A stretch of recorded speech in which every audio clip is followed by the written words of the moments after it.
Entonces, otra variante de poleas es la siguiente, ¿no? Es una polea aquí, que tiene mm, una pesa aquí, y aparte, pues tiene otra polea más, ¿no?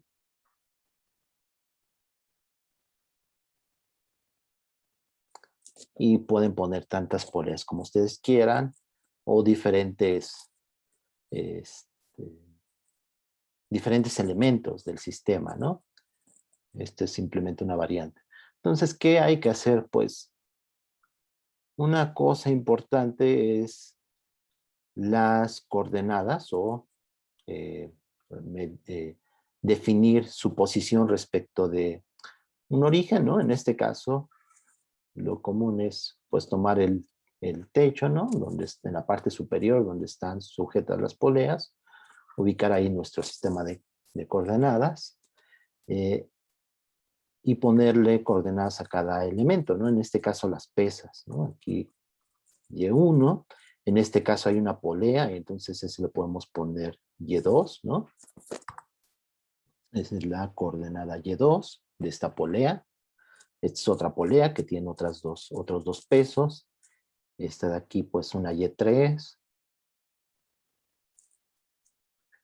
Y este de aquí abajo, Y4. Déjenme borrar este de aquí, que no se ve bien. Y este Y4. Tenemos una condición, ¿no? De Y1 y Y2, es decir, esta cuerda, vamos a ponerla en otro color, la podemos poner en otro color. Esta de aquí, que sujeta la pesa y una polea, pues es constante. Entonces Y1 más Y2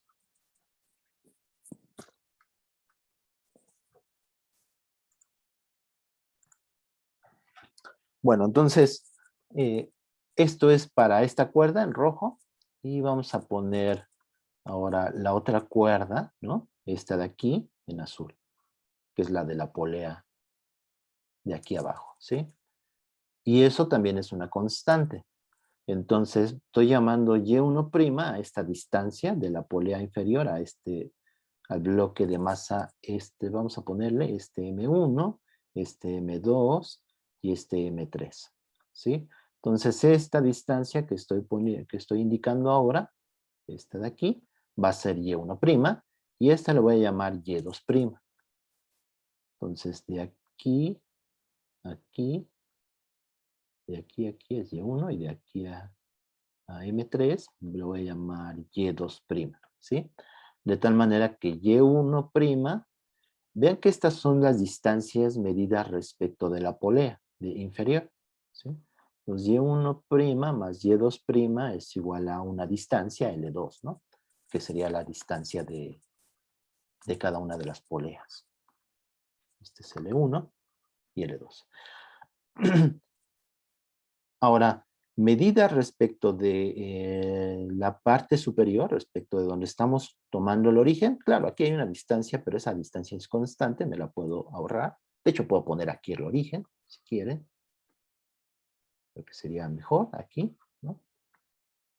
Para no contabilizar esta constante, que es esta longitud de la cuerda superior. Entonces, lo que tenemos es eh, Y1, que es la posición, ¿no? Del bloque M1, Y2 para la polea inferior, Y3 para M2 y Y4 para M3, ¿no? Aquí la masa de las poleas es aproximadamente 0, ¿sí? Es decir, que las tensiones en cada lado de la cuerda, de la polea, es la misma, eso significa. Y aquí, pues, podemos ver que, por ejemplo, Y3 va a ser esta distancia, la coordenada Y3 va a ser Y2 más Y1, ¿sí? Y1 o Y1 más Y2, ¿sí?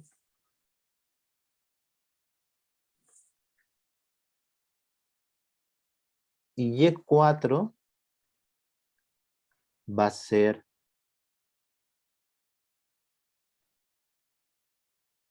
va a ser Y2, fíjense que es esta distancia, que es Y2, más Y2'.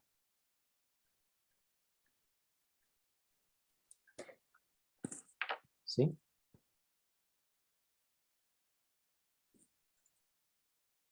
Entonces, Y3 es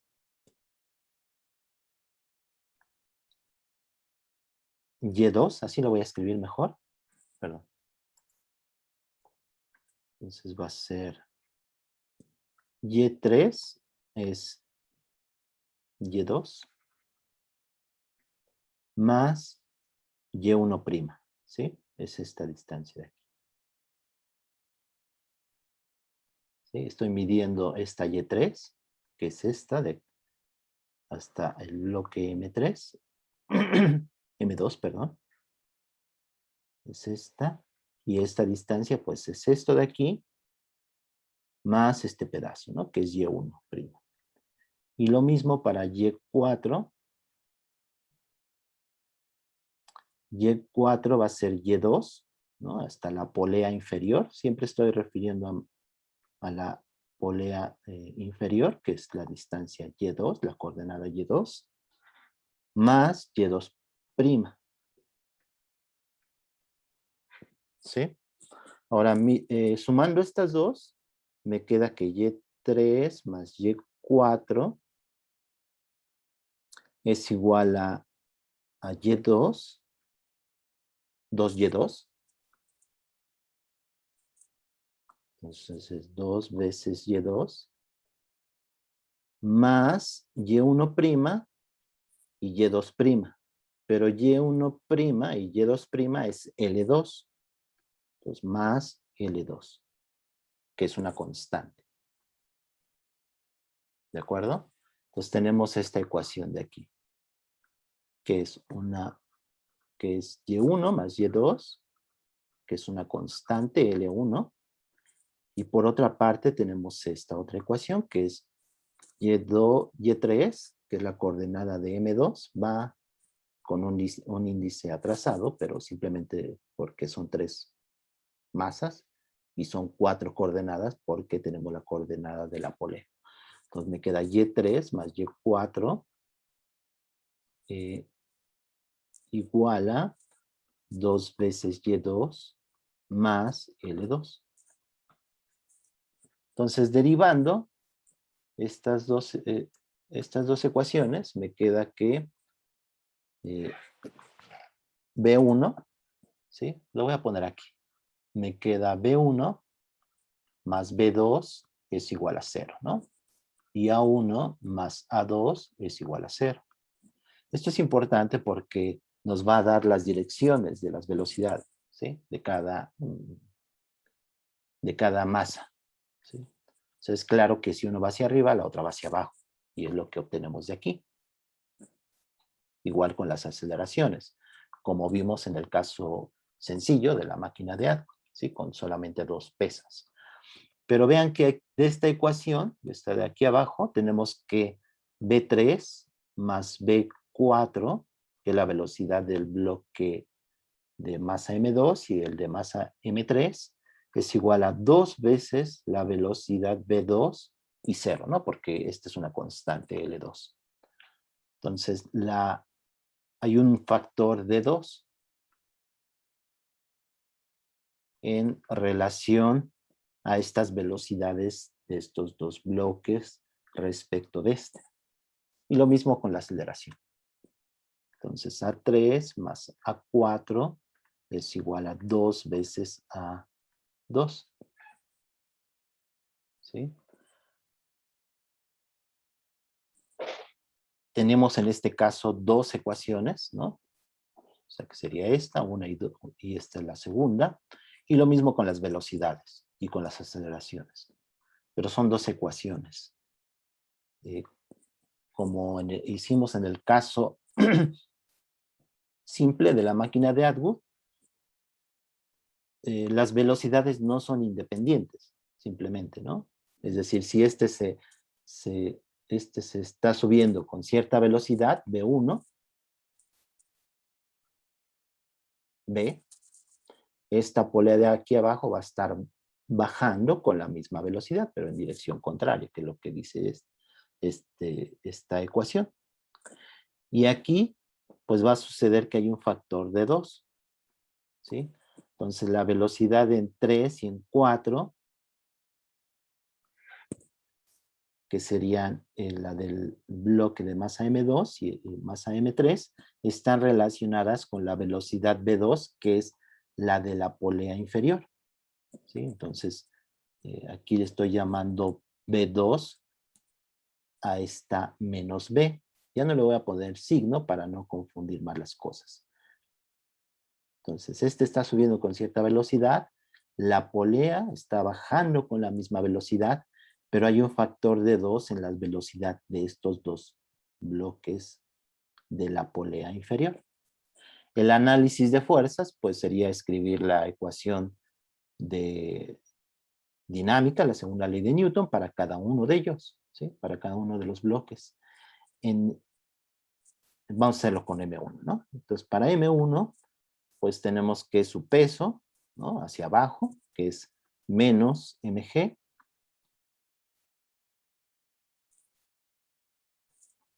luego la tensión más la tensión, le vamos a llamar esta T1. Aquí hay una T1 misma que es esta de aquí, ¿sí? De la polea inferior, como hicimos en el caso anterior, en el caso de la polea. Estas tensiones son iguales, la polea no tiene más.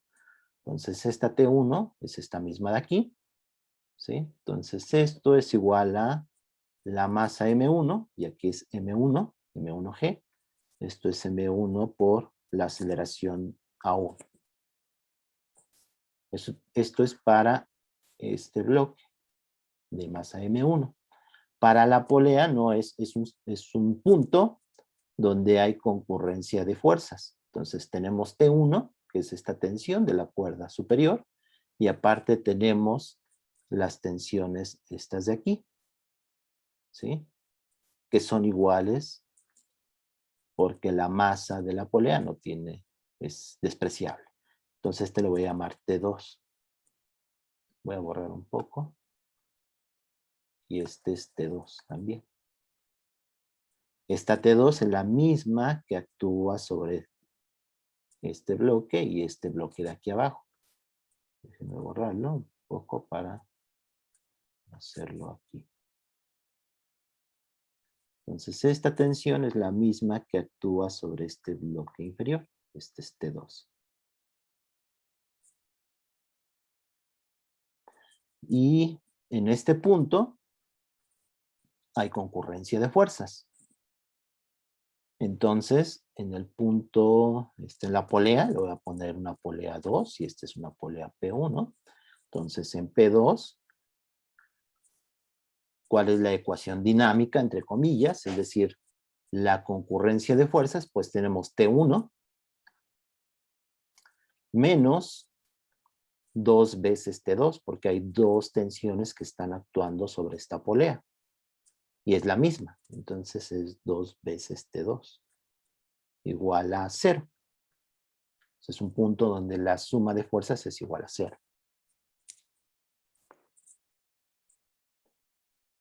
Y lo mismo se hace para M2, ¿no? Entonces hay otra ecuación para M2 y para M3. Ya no lo voy a completar, simplemente es la idea de cómo se resolvería este problema. Entonces vamos a considerar un plano inclinado. Entonces tenemos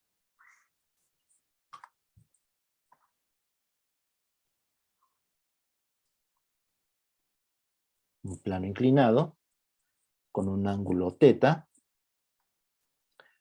¿Y qué sucede con un bloque que está encima de ese plano inclinado?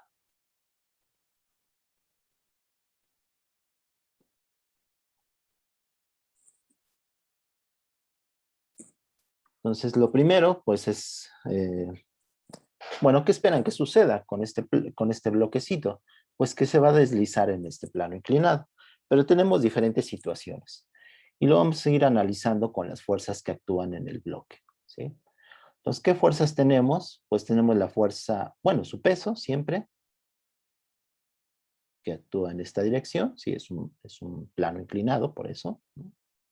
Entonces, el peso está en esta dirección. Tenemos la fuerza normal que ejerce el plano sobre el bloque, que sería una fuerza en esta dirección. No lo voy a poner ya como vectores, se sobreentiende que están por la dirección del vector, ¿sí? Si no actuaran más fuerzas sobre este bloque, es claro que la fuerza resultante pues va en esta dirección, ¿sí? De hecho, lo que podemos ver es que analizar las componentes. Y en este caso lo que conviene es elegir un sistema en el cual los ejes, uno sea en la dirección del plano inclinado y el otro eje pues perpendicular a él, ¿sí? Es decir, en esta dirección. ¿Sí? Este es X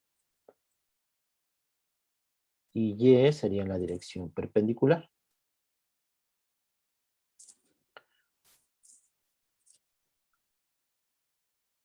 Como no se está moviendo en la dirección Y, o sea, lo que suponemos que el bloque solamente se desliza en el plano inclinado, pues tenemos que la componente la componente del peso equilibra a la normal, es decir, descomponemos el peso en estas dos direcciones, en X y Y. Entonces el peso tiene su componente aquí, en esta dirección. Si este es el ángulo teta, este es el ángulo teta, ¿sí? Entonces estoy descomponiendo en un eje Y perpendicular a X, ¿sí? Entonces en esta componente, el peso y la normal suman 0, ¿sí? La suma de fuerzas en la dirección Y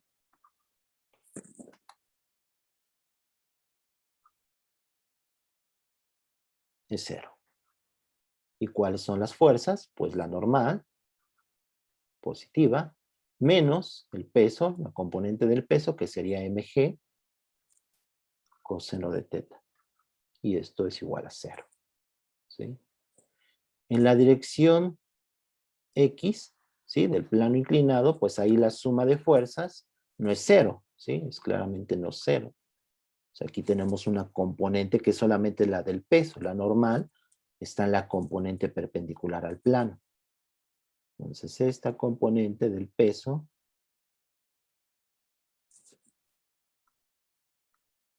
pues es mg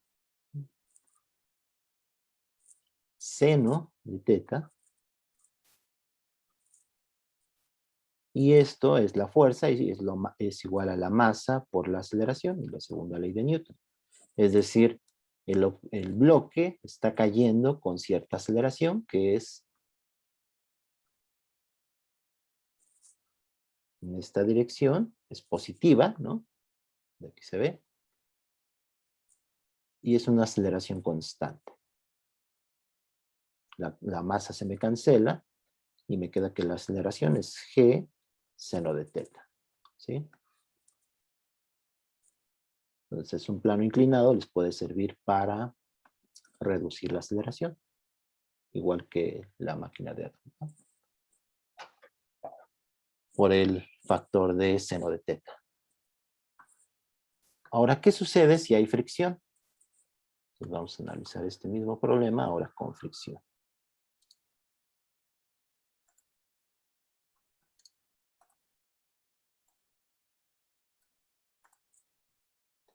Ahora, si hay ¿Podría fricción, subir un poquito, profesor? ¿Podría subir poco? Poco, nada más. bueno, terminamos la grabación.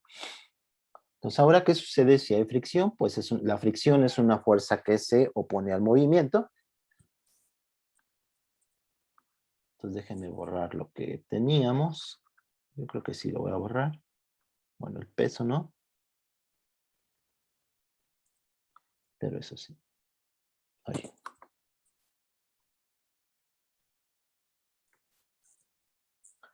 seguimos teniendo la normal y el peso. Esos están simplemente porque está el bloque sobre el plano inclinado, ¿no? Y tiene su peso. Bueno, algo importante aquí, de aquí vemos que la normal, pues no es siempre el peso, ¿no? De aquí tenemos que la normal es mg coseno de teta, ¿sí? O sea, no siempre es el peso, que es un error que se comete. La normal está dada por el equilibrio de fuerzas, por las ecuaciones dinámicas, ¿sí? En la segunda ley de Newton. Entonces, la normal no tiene un valor definido, sino que hay que hacer el análisis de fuerzas y ver cuánto vale la normal. Una pregunta más, disculpe. Sí. Voy a agarrar, ¿no? Entonces, la normal siempre es perpendicular a la superficie y tenemos el peso, ¿no? Entonces, aquí sucede lo mismo en la dirección Y, ¿no? Entonces, en la dirección Y, tenemos que la suma de fuerzas en Y igual a 0, ¿no? Eso sigue siendo igual, puesto que no se está moviendo en la dirección Y. Y esto es igual a la normal menos mg coseno de teta, ¿no? Es lo mismo. Esto me dice que la normal es mg coseno de teta, el mismo caso anterior. En la dirección X, en el plano inclinado, ahora tenemos pues la componente del peso que está aquí, pero tenemos fricción. Entonces aquí vamos a incluir fricción. La fricción siempre es una fuerza que se opone al movimiento o puede estar también en reposo, ¿sí? ¿Se acuerdan? Tenemos dos casos. La fricción estática y la fricción dinámica. Si el objeto está en reposo, si está en equilibrio, actúa la fuerza de fricción estática. ¿Cuánto vale? Pues nos va a decir el análisis de fuerzas, como la normal, acabamos de ver. ¿Sí? Pero tiene un valor límite, es decir, la fuerza de fricción estática siempre es menor o igual a un coeficiente de fricción estática, que es μs, por la normal. En el caso de la fuerza de fricción dinámica, cuando un objeto ya se está moviendo, la fuerza de fricción dinámica siempre es mu kn, pero recuerden que n está determinada por el equilibrio de fuerzas. Entonces vamos a hacer con el plano inclinado el análisis. Entonces ya está la fuerza de fricción y vamos a considerar los dos casos, ¿no? Entonces primero, en equilibrio.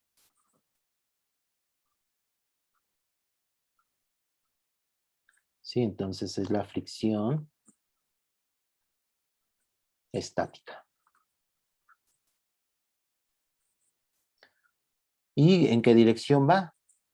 Es claro que si no existiera esta fricción, el bloque descendería. Entonces, si nos desciende, si está en equilibrio, es por la fuerza de fricción estática, Fs. Entonces vamos a hacer el análisis una vez más de fuerzas. Bueno, ya lo tenemos en y ahora en la dirección X. Entonces en X, la suma de fuerzas en X es 0 porque estamos considerando en equilibrio. Entonces, ¿cuáles son las fuerzas? La componente del peso, que es mg, esta de aquí, que estoy señalando, mg seno de teta, menos, porque la fuerza de fricción actúa en esta dirección, hacia el plano, en la dirección del plano inclinado, pero hacia la izquierda, ¿sí? Menos la fuerza de fricción estática. Entonces, esto igual a 0 es igual a mg seno de teta menos Fs. Y eso es igual a 0. Es decir, la fuerza de fricción estática es mg seno de teta. Y aquí tengo que la normal vale mg coseno de teta. Esos son mis resultados. Ahora, yo sé que la fuerza de fricción estática siempre es menor o igual a un coeficiente de fricción estática por la normal. Entonces, esto es menor o igual a mu s por la normal, pero la normal ya sé cuánto vale, mg por coseno de teta. Entonces, esta desigualdad la puedo escribir así. Me queda mg, seno de teta, menor o igual a ms, a mu s, que es una mu, la letra griega mu, por la normal, que es mg, coseno de teta. ¿Sí? Se cancela mg y me queda que este coseno lo puedo pasar acá dividiendo, me queda que tangente de teta es menor o igual a mu s. Mu s es el coeficiente, así se llama, coeficiente de fricción estática.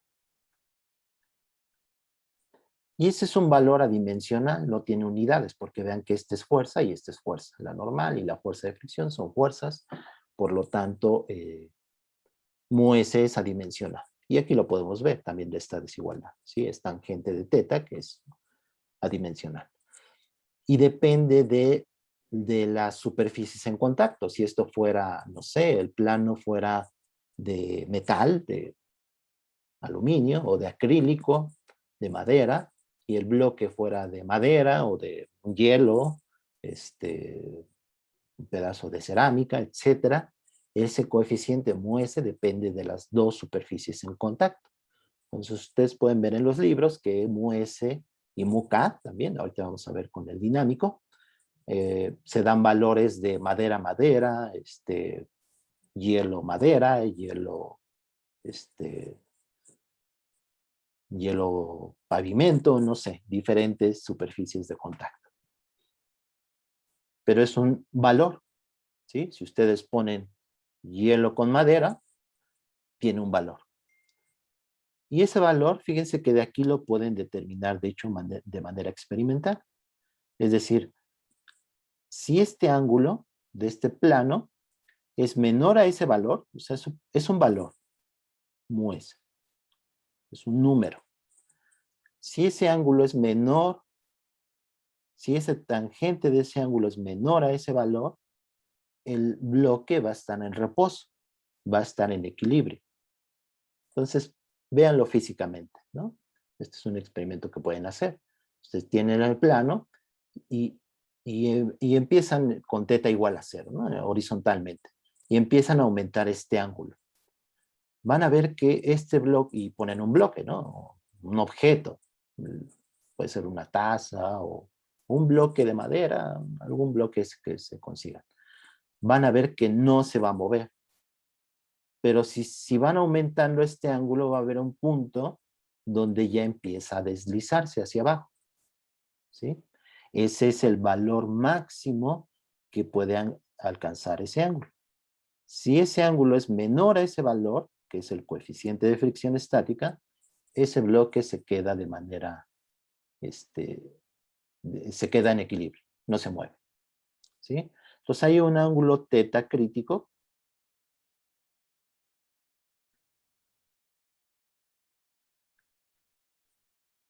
que sería cuando se da la igualdad, cuando tangente de teta crítico es igual a el mu s. Entonces, si hacen ese experimento, pueden determinar precisamente mu s. Entonces ponen madera y un hielo, y lo hacen de manera cuidadosa y ese ángulo lo van aumentando. Y cuando ya empiezan a ver que empieza a deslizarse hacia abajo, pues miden ese ángulo teta crítico. Y ese les va a dar el valor del coeficiente de fricción estática. Lo hacen más de una vez para tener una estadística y poder dar un valor de mu s.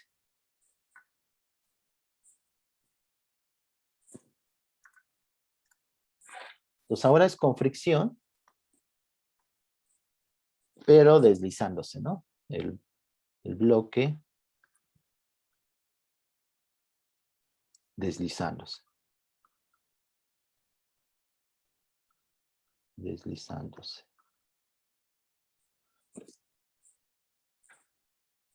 Entonces ahora la fuerza de fricción es la fuerza de fricción dinámica, es lo primero.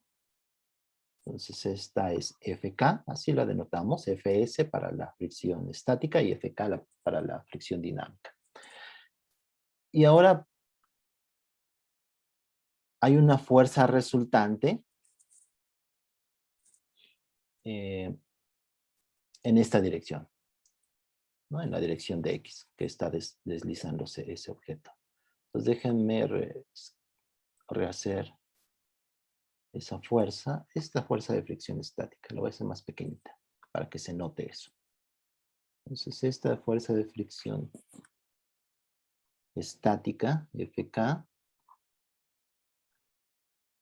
en principio es menor a la fuerza a la componente del peso en esa misma dirección, ¿sí? Bueno, en Y tenemos lo mismo, ¿sí? Que tenemos que la normal es igual a mg coseno de teta, por equilibrio, ¿sí? O sea, esto es en equilibrio, en la dirección Y. Ahora, ¿qué pasa en la dirección X, en la dirección del plano? Pues ya se está moviendo, entonces voy a poner ahí que se está deslizando con cierta velocidad, ¿sí? Y vamos a considerar el caso general, es decir, que tenga cierta aceleración. Debe quedar claro que la aceleración va en esta dirección también. Lo voy a poner hasta con otro color.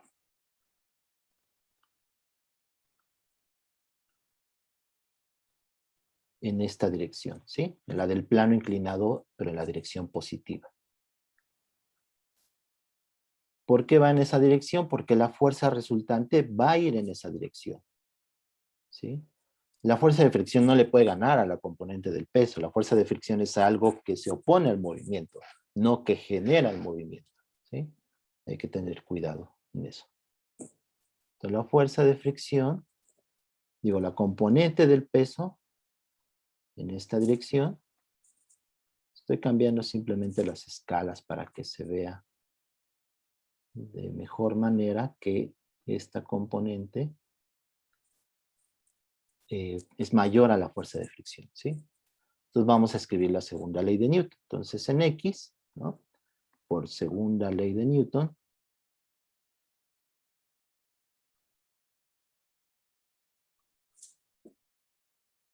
tenemos que, pues la suma de fuerzas en X es igual a masa por aceleración, ¿sí?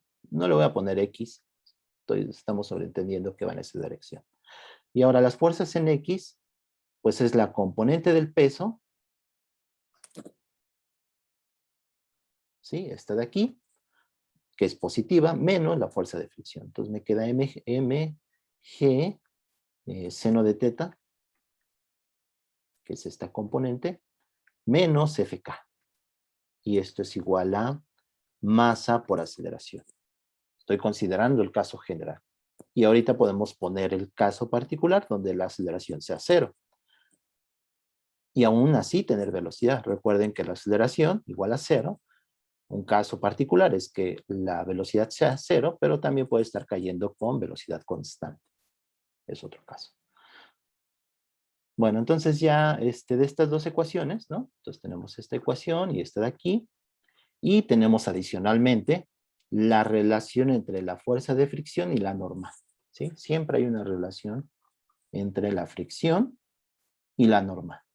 En el caso estático es esta, y en el caso dinámico ya es la igualdad.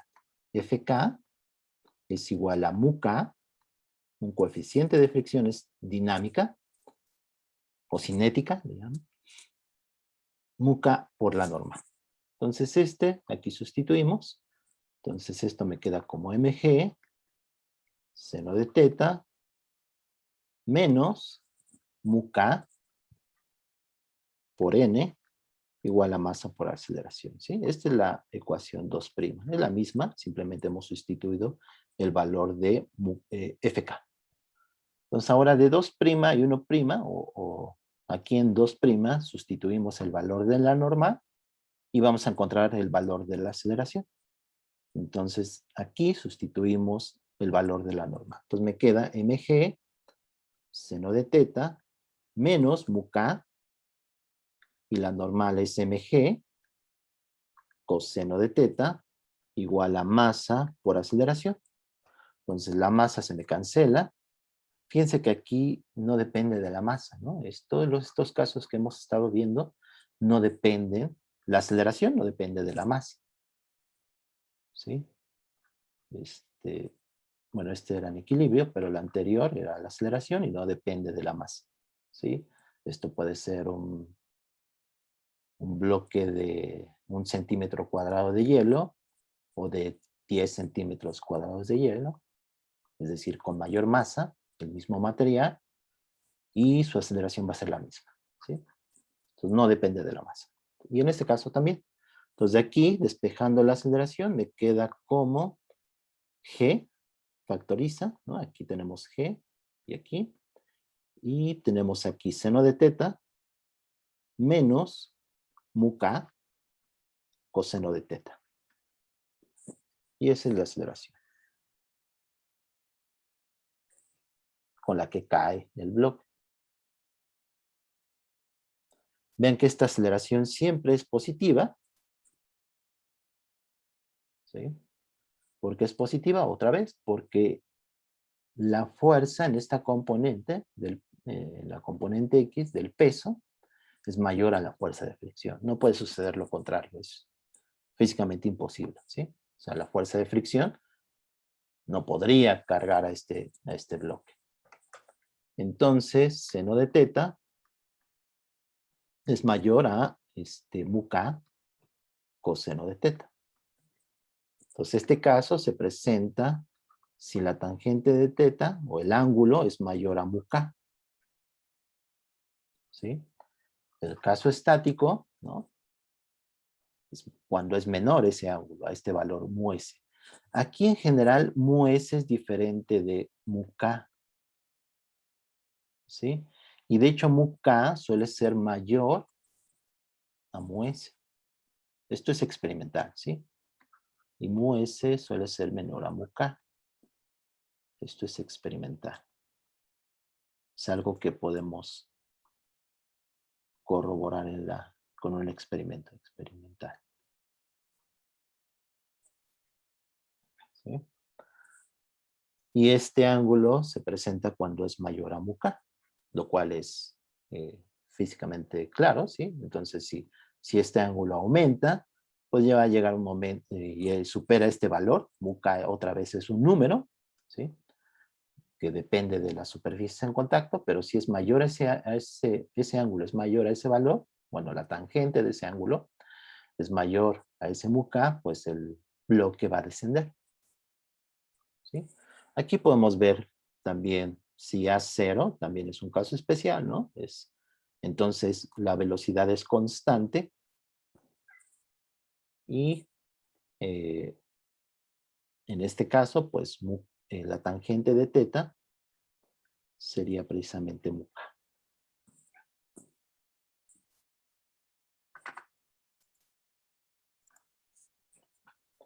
Bueno, entonces esta es la aceleración. La fuerza de fricción está dada por, bueno, la normal aquí está. Y la fuerza de fricción, bueno, es esta de aquí. Y por lo tanto, la fuerza de fricción es mu k por m, ¿no? Es decir, lo podemos escribir también, Fk, que la fuerza de fricción va a ser mu k por n, pero la normal es mg coseno de teta.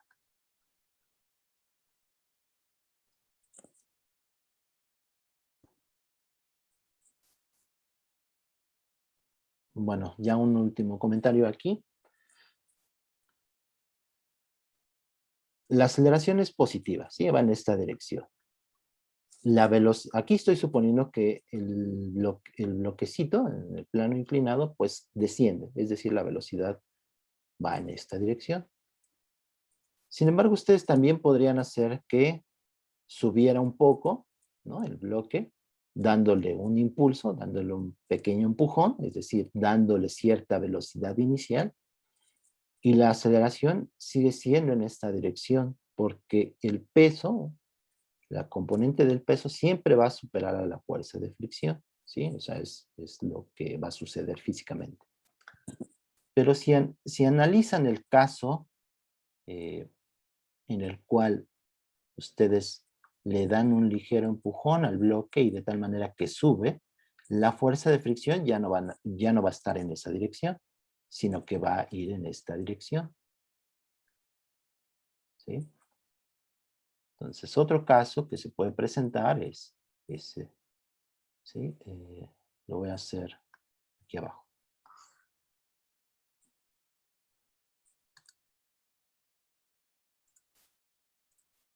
¿Sí? En cierta manera aquí estoy sobreentendiendo que al poner la fricción en esta dirección, estoy suponiendo que está cayendo,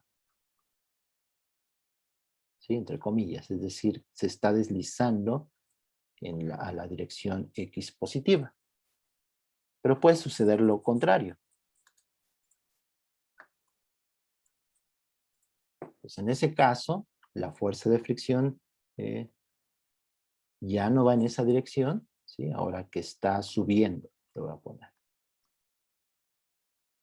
¿sí? Entre comillas. Entonces ahora la fuerza de fricción va en la dirección contraria, va en esta dirección, ¿sí? Y si está subiendo, pues estoy suponiendo que la velocidad va en esa dirección. Claro, va a subir, pero no indefinidamente, sino que va a llegar un momento en el cual la fricción que sea la misma que, bueno, no la fricción, sino que va a llegar un momento en el cual su velocidad se anule, como en el tiro vertical, ¿sí? He insistido varias veces en ese caso, simplemente eh, para poner claro las cosas, ¿sí? Para no equivocarse. Luego suele ser un motivo de que uno se equivoque, ¿no? Esta aceleración en esta dirección no necesariamente significa que esté cayendo siempre, ¿sí? Ustedes pueden darle cierta velocidad, el bloque sube, pero llega un momento en que su velocidad se anula y empieza otra vez a descender, ¿sí? Pero en este caso, aquí, es importante ver que cuando está subiendo, la fuerza de fricción va en esta dirección.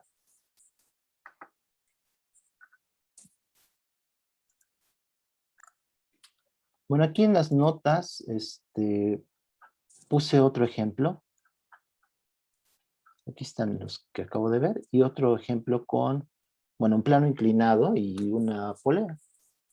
Entonces, este caso, ¿no? Es un plano inclinado y una polea. Bueno, una polea y un peso. ¿Qué hay que hacer? Pues lo mismo. Analizar cada cuerpo, en este caso el bloque, que sería esto de aquí, estas ecuaciones, ¿no? En la dirección X tenemos M1G, le estoy llamando aquí M1, y M2 para el peso, que está soportado por la cuerda en la polea.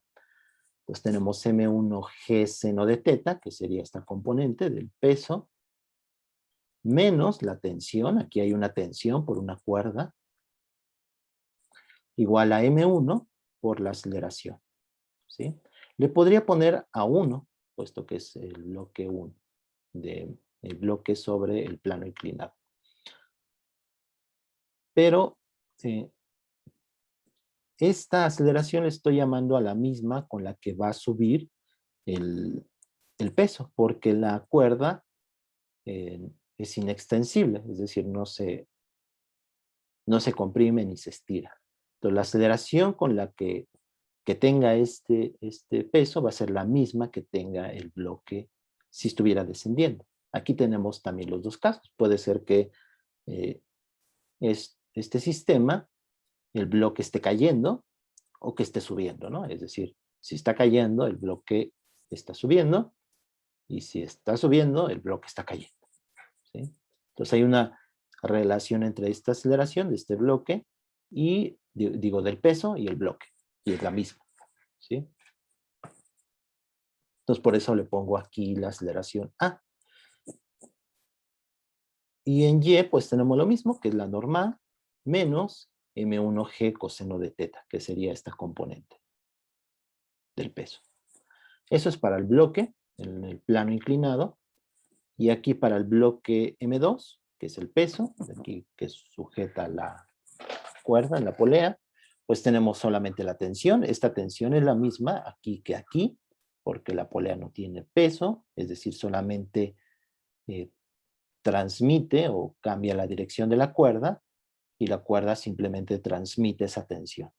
Entonces es T, que es positiva, si elijo en esta dirección positivo, hacia arriba, menos M2G, que es el peso de este peso, ¿no? De este peso de masa M2. Y eso es igual a M2 por la aceleración, ¿sí? Es la ecuación de la segunda ley de Newton. Más suma de fuerzas es igual a masa por aceleración. Son tres ecuaciones en las cuales se puede determinar la normal, la tensión y la aceleración. Y aquí están dadas. Simplemente es un sistema de tres ecuaciones en las cuales estas tres incógnitas se pueden determinar. Pues siempre este tipo de problemas tiene, digamos, dos pasos, ¿no? El primero es establecer el diagrama de fuerzas para todo, ¿no? Y escribir la correspondiente segunda ley de Newton. Si son cuerpos con masa, pues van a tener y suponemos que tiene cierta aceleración, es decir, que se está moviendo, pues ponemos masa por aceleración, ¿sí? Si hay equilibrio de fuerzas, es decir, si no se mueve, por ejemplo, aquí en la dirección Y, pues la suma de fuerzas es igual a 0. Si es un punto de concurrencia, pues de fuerzas, la suma de fuerzas es igual a 0. Aquí, de hecho, podría ser un punto de concurrencia, pero en cierta manera es obvio. En este caso, esta tensión va a ser esta tensión. Y esta tensión de aquí es esta tensión. Y esta tensión de aquí es esta tensión. Pues hay cosas que a veces nos podemos ahorrar, y eso pues se va obteniendo con la práctica, y a veces hay cosas que son bastante claras, ¿sí? Entonces, los puntos de concurrencia, la suma de fuerzas es igual a 0, ¿sí? Ese es el primer paso. Y ese paso a veces es complicado, porque hay que identificar todas las fuerzas que actúan sobre un cuerpo, ¿sí? De hecho, esa es la parte en este curso, pues la parte importante, ¿sí? Saber escribir la segunda ley de Newton, analizar todas las fuerzas que actúan sobre un objeto y escribir las expresiones correspondientes de la segunda ley de Newton o equilibrio de fuerzas. Y la segunda parte es algo matemático, álgebra, y es resolver este sistema de ecuaciones. Hasta ahora, pues todos son sencillos, ¿sí? Por ejemplo, de aquí, la normal me queda de esta ecuación, ¿no? La normal es M1G coseno de teta. La aceleración, hay que resolver este y este, ¿sí? Eliminar la tensión, porque aparecen las dos en esta ecuación y en esta de aquí. Entonces, eliminar la tensión y despejar la aceleración, y van a ver que les da esta expresión.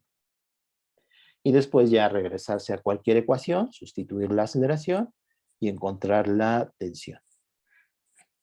Es un sistema de tres ecuaciones con tres incógnitas. En este caso, yo lo resolví para la normal, la aceleración y la tensión, pero en un problema a lo mejor les piden el ángulo, ¿no? Y les dan otras cantidades. Pero si tienen tres ecuaciones, pueden determinar tres cantidades. aquí, por ejemplo, vemos un caso especial, aquí menciono, cuando esto es cero, ¿no? O sea, cuando esto es cero, fíjense que depende de las masas. Entonces, aquí hay un ángulo en el cual esto está en equilibrio. La aceleración es igual a cero y el sistema puede estar en reposo, ¿sí? Entonces, aquí hay un caso que le llamo teta cero y es cuando esto es igual a cero. Cuando A es igual a cero, que puede ser reposo,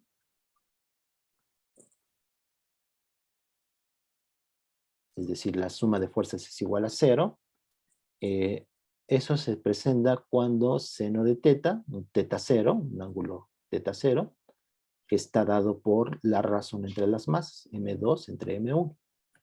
La tensión sería solamente M2G, ¿sí? Esta de aquí. Entonces, si tienen un ángulo y una masa, pueden determinar la otra, o al contrario, si tienen las masas, pueden determinar ese ángulo en el cual está en reposo. Y bueno, aquí lo del signo de la aceleración va a depender de la relación entre las masas, ¿sí? Porque aquí hay un signo. Seno de teta menos M2 entre M1. Entonces, para un ángulo dado, la razón M2 entre M1 puede ser mayor a este valor de seno de teta o menor. Y por lo tanto poner un signo aquí. Entonces hay un signo que va a depender de esta razón entre masas. Entonces la aceleración puede ser hacia arriba o hacia abajo.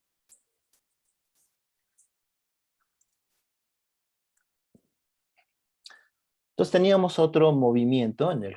Bueno, todos estos casos que hemos visto son con fuerzas constantes y aceleraciones constantes, ¿sí?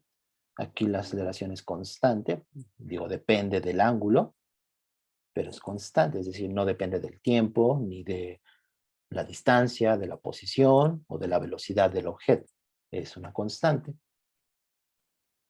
Las tensiones, bueno, aquí no hay tensión, pero en el caso que les acabo de comentar, la tensión es constante, la aceleración es constante.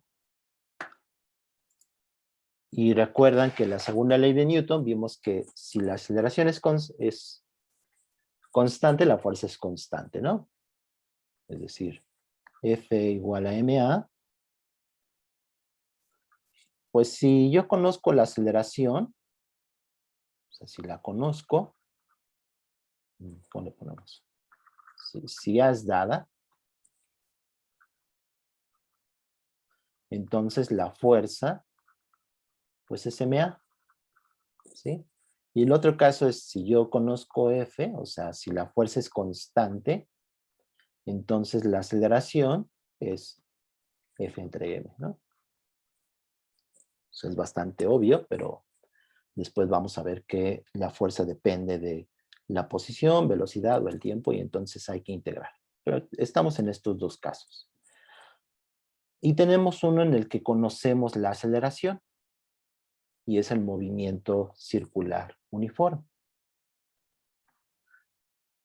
Y por lo tanto, podemos conocer cuál es la fuerza que actúa sobre ese objeto. Entonces, supongamos que tenemos una partícula de masa m que está en movimiento circular uniforme. Es decir, la velocidad es omega r, ¿sí? Si r es la distancia del centro de la trayectoria. La velocidad, recuerden, siempre es un vector perpendicular, ¿no? En este caso así, si se está moviendo esta partícula así, ¿no? Se está girando. Entonces, esta es la velocidad. La aceleración es un vector que va siempre hacia el centro de la trayectoria y sabemos sus magnitudes, ¿no? Entonces, la aceleración,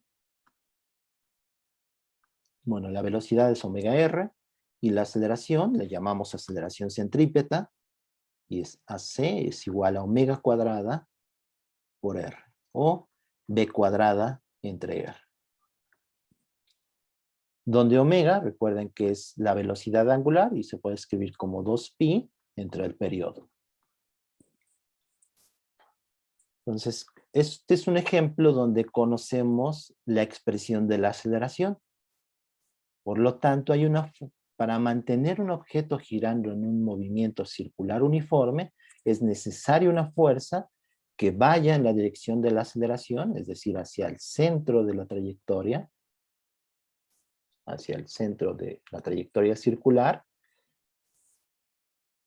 Le llamamos fuerza centrípeta, a la aceleración le llamamos aceleración centrípeta, y esa fuerza, pues la ejerce dependiendo del sistema, ¿sí? Y ahorita vamos a ver ejemplos. Pero lo importante es que es necesaria una fuerza que actúe sobre ese objeto de masa m para producir, y que siempre vaya hacia el centro de la trayectoria para producir este movimiento.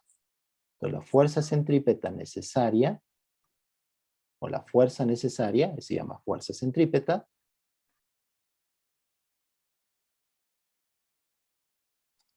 y de la segunda ley de Newton, ¿no? Es un caso de este primero. Conozco la aceleración y sé de la segunda ley de Newton que la fuerza, llamo fuerza centrípeta, pues es la masa por la aceleración centrípeta, la masa del objeto que está realizando ese movimiento. Y esto es m por omega cuadrada r, o m b cuadrada entre r, ¿sí? De esta relación de la aceleración centrípeta.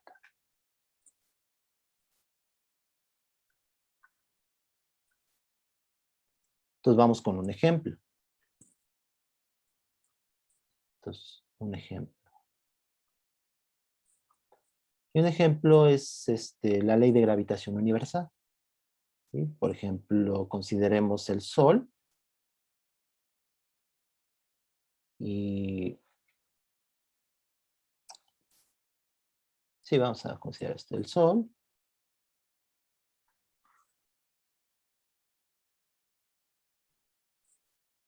Y la Tierra o cualquier planeta, ¿no? En trayectorias circulares.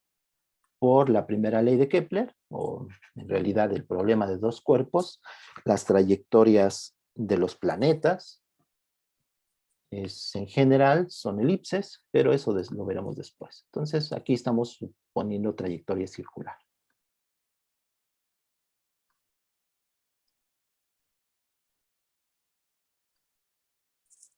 Entonces tenemos un planeta, ¿no?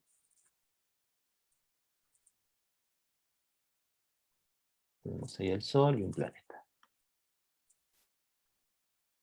De masa m minúscula, y para el Sol le vamos a poner masa ms.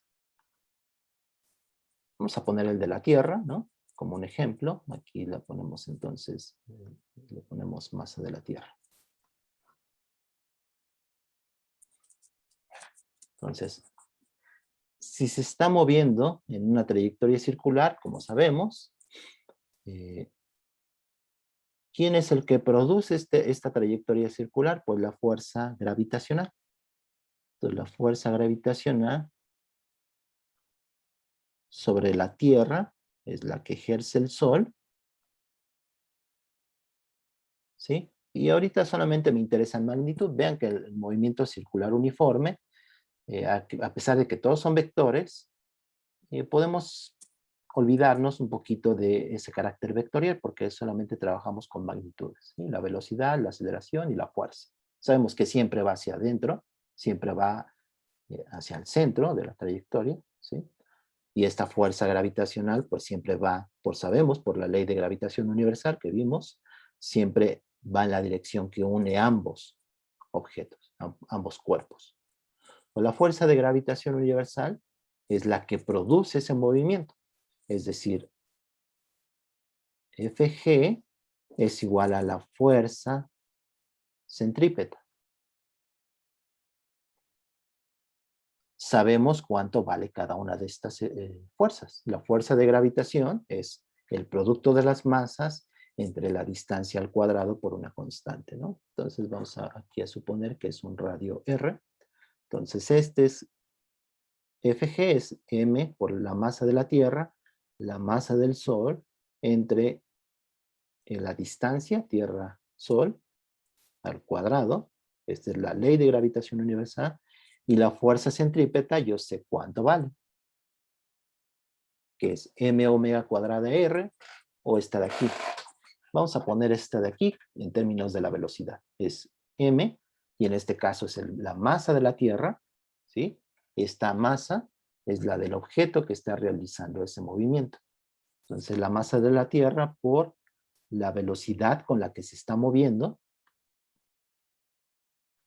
o rapidez como vector, pues es este, y su rapidez es su magnitud. Por la velocidad al cuadrado entre el radio al cuadrado y el radio, perdón, entre el radio. Y de aquí podemos obtener la velocidad a la cual, o la rapidez a la cual se está moviendo la Tierra alrededor del Sol. Entonces aquí, o para cualquier planeta, ¿no? Esto es para, suponiendo que son trayectorias circulares. Entonces la velocidad, vean que la masa se cancela. Entonces no depende de la velocidad de los planetas, suponiendo trayectorias circulares, una vez más. De hecho, esto se generaliza y tampoco para trayectorias elípticas. No depende de la masa. Entonces la velocidad me queda como, bueno, aquí está el radio, este de aquí lo paso multiplicando y me queda entre R. Entonces me queda la raíz, como está al cuadrado, saco raíz, y es la constante de gravitación universal por la masa del Sol entre la distancia R, que es la distancia Sol-Tierra. ¿Sí? Lo estoy llamando R. Esa es la velocidad con la que se está moviendo la Tierra alrededor del Sol, la rapidez. Profesor, em, Bueno, y de hecho eso es importante. Fíjense que la velocidad de la Tierra solo depende, bueno, depende de la constante de gravitación universal, depende de la masa del Sol y depende de la distancia del Sol a la Tierra, ¿sí? No depende de su masa, como acabamos de ver, se cancela. Entonces, esa velocidad depende de la distancia. Para propósitos prácticos, depende de la distancia del radio de la trayectoria circular, ¿sí? De hecho, podemos pensar en el siguiente ejemplo.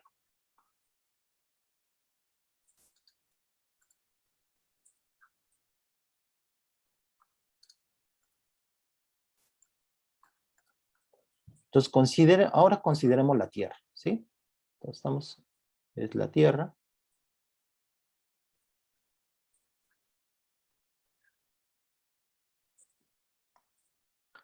Entonces es el radio RT, le voy a poner, el radio de la Tierra. ¿Sí? Y consideremos que queremos, bueno, que lanzamos un objeto, ¿sí? Aquí en la superficie terrestre, ¿no? Entonces lanzamos un objeto con cierta velocidad v0, ¿no? Entonces, si hacemos un zoom, ¿no? A esto, pues lo que sabemos aquí, ¿no? En la superficie terrestre, es que tenemos ese objeto y lo lanzamos con cierta velocidad, v0. ¿Sí? Es una pelota de béisbol o lo que ustedes quieran, ¿no? Una manzana, lo que sea. ¿Cuál es la trayectoria de este objeto? Pues ya sabemos que es un tiro parabólico, ¿no? O sea, hace esto.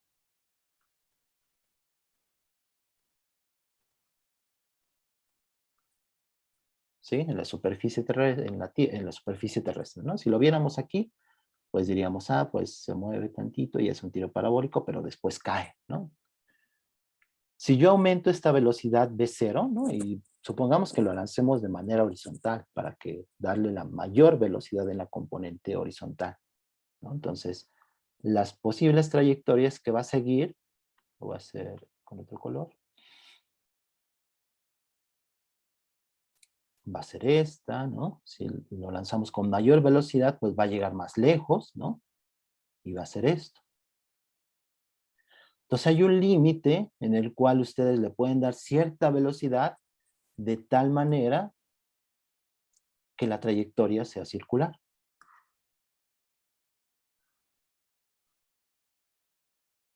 ¿Sí?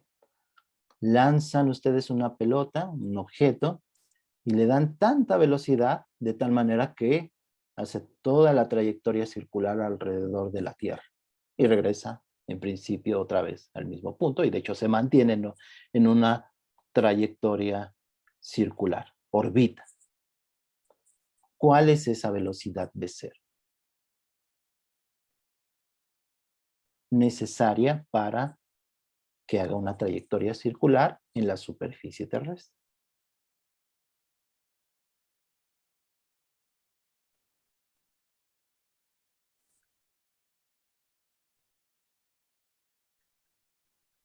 Para la que la trayectoria sea alrededor de la Tierra, ¿no? Sea circular, en la superficie terrestre.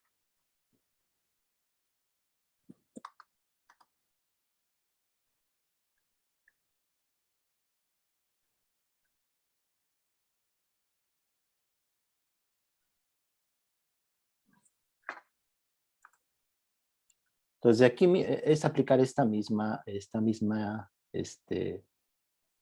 resultado. Aquí lo hicimos para el Sol y la Tierra, pero esto mismo este problema es igual, ¿no?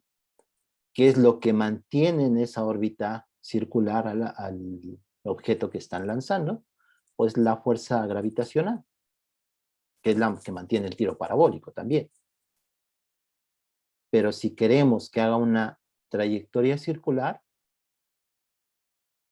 pues va a ser la fuerza centrípeta, es decir, Fg, una vez, es lo mismo, tiene que ser la fuerza centrípeta. Ahora, Fg, ¿quién es? Pues la fuerza es G por la masa, este es un objeto de masa m, aquí, pero vamos a ver que tampoco depende de su masa, pero lo escribimos, ¿no? Su masa y es la masa de la Tierra. Entonces es el producto de las masas, de la masa de la Tierra, el objeto, la masa del objeto, y aquí es lo importante, si está en la superficie terrestre, tiene que ser el radio de la Tierra. Digo, puede ser a cierta altura, pero despreciable con el radio de la Tierra, ¿sí? Radio de la Tierra al cuadrado. Esto es la fuerza gravitacional, y la fuerza centrípeta sabemos que es mv cuadrada entre r. Y otra vez el mismo radio de la Tierra. Y de aquí obtenemos lo mismo que aquí. La velocidad es la raíz, pero en este caso, una vez más, como en el caso anterior, la masa se cancela y solamente me queda G por la masa de la Tierra entre el radio de la Tierra y ya nada más, porque este pasa para acá y se cancela con el cuadrado. Entonces, esta es la velocidad necesaria para mantener un objeto en órbita circular en la superficie terrestre. Si le dan ustedes a un objeto esta velocidad, de hecho vean que no depende de m, no depende de la masa del objeto que ustedes lancen, ¿sí? Es lo mismo, esa velocidad v0, le voy a llamar aquí v0, como le puse acá arriba, es independiente de la masa, es lo mismo si es una pelota de béisbol que si es un, no sé, un pedazo de plomo, ¿sí? Algo muy pesado.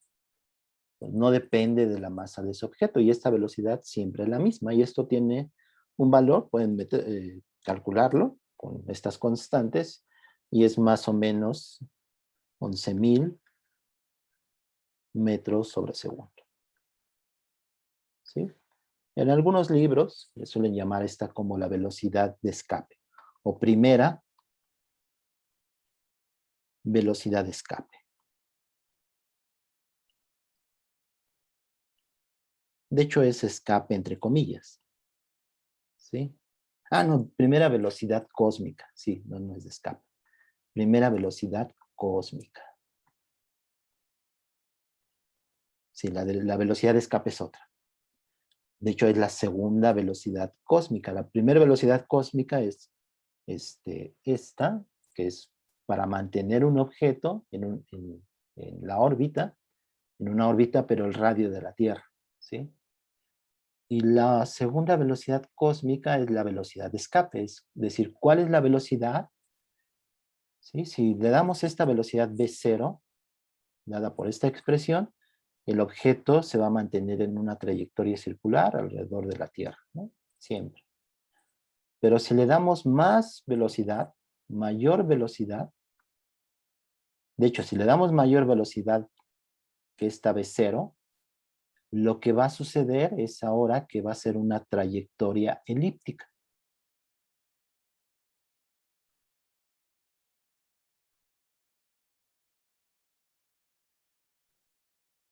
Con el foco en el centro de la Tierra. Bueno, ya no me quedo como elíptica, me quedo como circular, pero va a ser ahora una trayectoria elíptica. Y si le dan más velocidad, hay otra velocidad que se llama velocidad de escape.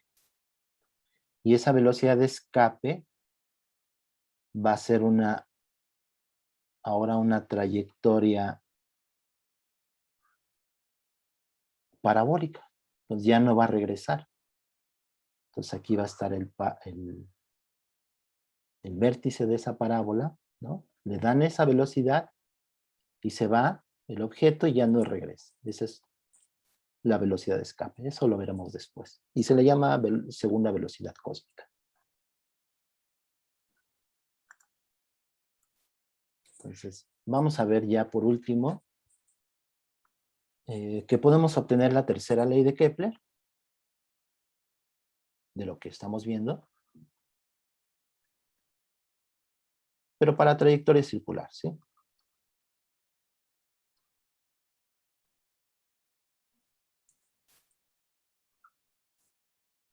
La tercera ley de Kepler me dice que el periodo al cuadrado de los planetas es proporcional al radio al cubo de la distancia del Sol al planeta, ¿sí? Suponiendo trayectoria circular. Y esto se puede obtener de la fuerza centrípeta y la fuerza gravitacional, esto que acabamos de ver de aquí, ¿sí?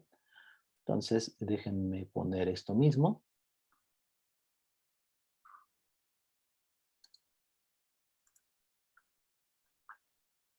Acá,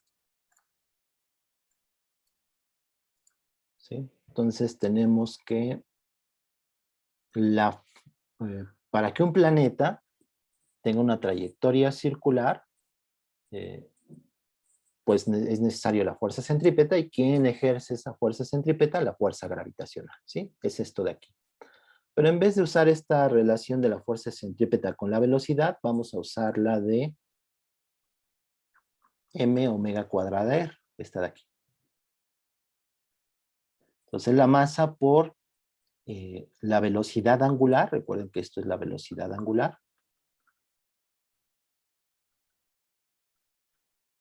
y por el radio, ¿no? Y la velocidad angular es 2 veces entre el periodo. Entonces ya pueden ver de ahí qué va a salir, ¿sí? Entonces esta fuerza centrípeta es la masa de la Tierra, ¿sí? Esto es la ley de gravitación universal, la fuerza gravitacional. Esto es la masa de la Tierra por omega cuadrada r, y el radio de r minúscula que le estamos llamando, ¿sí?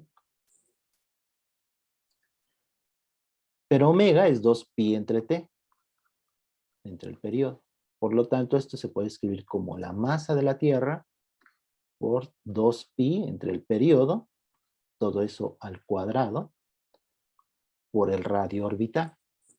Entonces, igualando esto con esto, me queda, una vez más, la masa de la Tierra se cancela, no depende de la masa del planeta, esto en general, ¿sí? Vamos a ponerlo en general, la masa de un planeta, y son órbitas circulares alrededor del Sol, y ya podemos ver esta relación entre el periodo y el radio orbital. Entonces este R pasa para acá al cubo, o este para acá al cuadrado y pasa para acá y queda R cúbica, ¿sí? Entonces, fíjense, va a quedar este T está al cuadrado y lo voy a pasar de este lado, el lado izquierdo. Entonces me queda T cuadrada igual a, me queda 2pi al cuadrado, por lo tanto es 4pi cuadrado, dividido entre G, esta G pasa para acá dividiendo, y ya nada más, este R cuadrado lo paso para acá y me queda R cúbica. ¿Sí? Entonces, esta es la tercera ley de Kepler.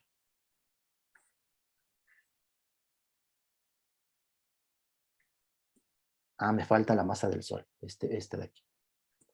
Entonces aquí me falta masa del Sol.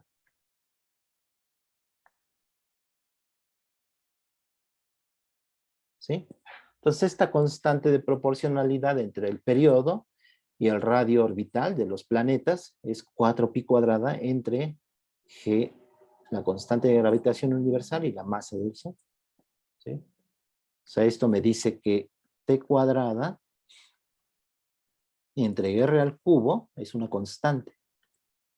Y esa constante pues es 4pi cuadrada entre G por la masa del Sol. ¿Sí? Es decir, si son trayectorias circulares, los planetas,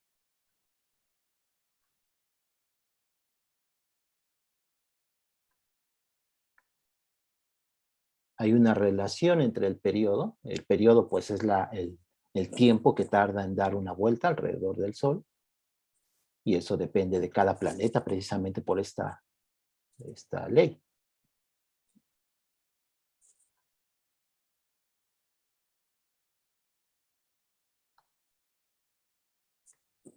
Entonces si tenemos, no sé, aquí el Sol, y este R1 le voy a poner, R2, y luego R3, el radio de los planetas, ¿no?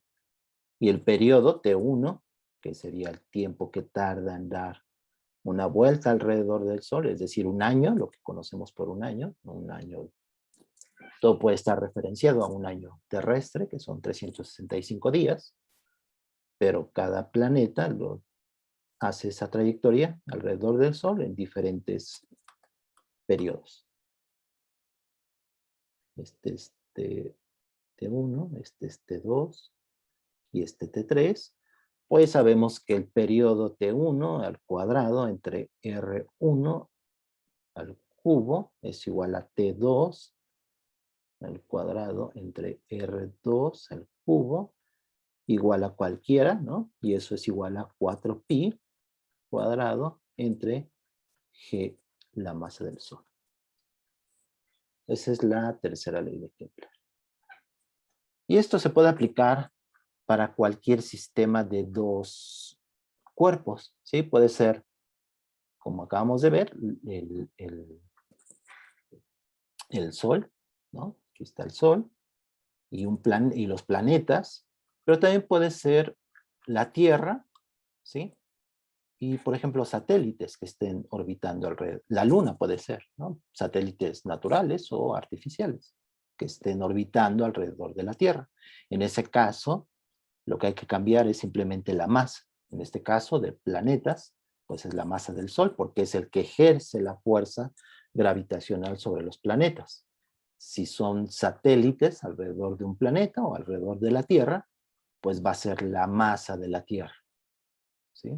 Esta expresión, o esta de aquí, esta de aquí, o esta de aquí que encontramos, es aplicable. ¿Sí? Esta es la velocidad que tendría un satélite, simplemente cambiando la masa del Sol por la masa de la Tierra y el radio al cual está moviéndose ese satélite.